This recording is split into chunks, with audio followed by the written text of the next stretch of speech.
Hello मित्र, जय माताजी। आ आपणो पहलो ब्लॉग है और આપણે આવી ગયા છે વાઘેસા। આગળ વિડીયોમાં બન્યા રહેજો। અહીંયા વાઘની અને ગાયની કહાની છે, એ તમને છેલ્લે અમે બતાવશું કઈ રીતનું શું હતું। તો આગળ વિડીયોમાં બન્યા રહેજો।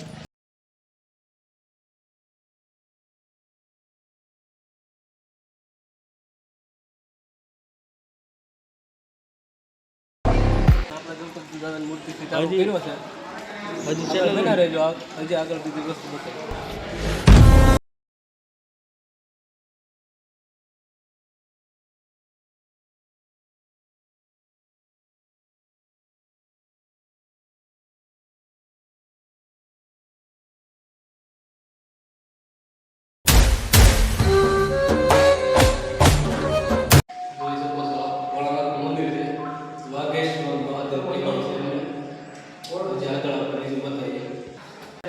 મંદિરની બહાર આવતા આપણે ઉપર જે ચિત્ર છે ને તમે જુઓ અને જે ભગવાનને તમે ઓળખતા હોય ને એની કોમેન્ટ કરી દેજો, બતાવો।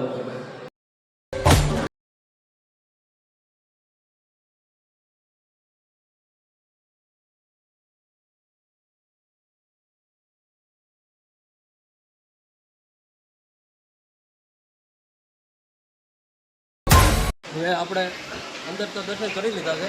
હવે એક અહીંયા નદી છે અને મંદિરનો વ્યૂઝ હોય છે।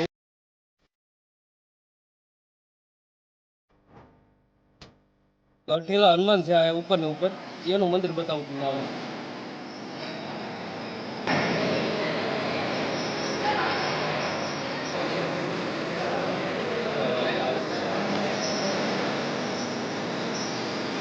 આઠસો 900 વર્ષ જૂનું છે ને આપણા તાપીમાં દીવના વાઘના અને ગાયના પગલા આપણે નીચે જઈ અને પગલા જોઈ દાદાએ કીધું છે આપણને નીચે પગલા છે। પુલ છે આનો પુલ ચડીને પછી આમાંથી નીચે ઉતરવાનું। આ પુલ ચડીને નીચે ઉતરી જવાનું। એટલે ખબર નહીં જાય એટલે કામ મોટા પગલા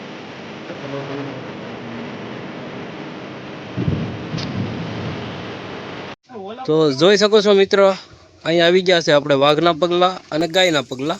આ છે ગાયનું પગલું, જોઈ લો આ પાણાની અંદર છે। આ છે ભીમનો પગ, જે મોટો જબર છે, આપણે અંદર હુઈએ કે એવડો પગ છે, જોઈ શકો છો તમે। તો આપણે મિત્રો આવી ગયા છે ગાયની સમાધિએ। સમાધિના હું તમને દર્શન કરાવું અંદર જઈ।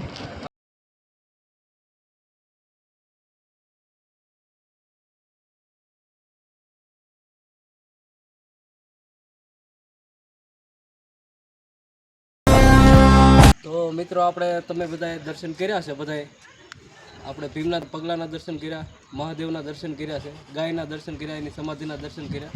હવે આપણે આ વિડીયો પૂરો કરીએ છીએ। આ આપણો પહેલો બ્લોગ છે, સપોર્ટ કરજો બધાએ, લાઈક સબસ્ક્રાઈબ શેર કરજો।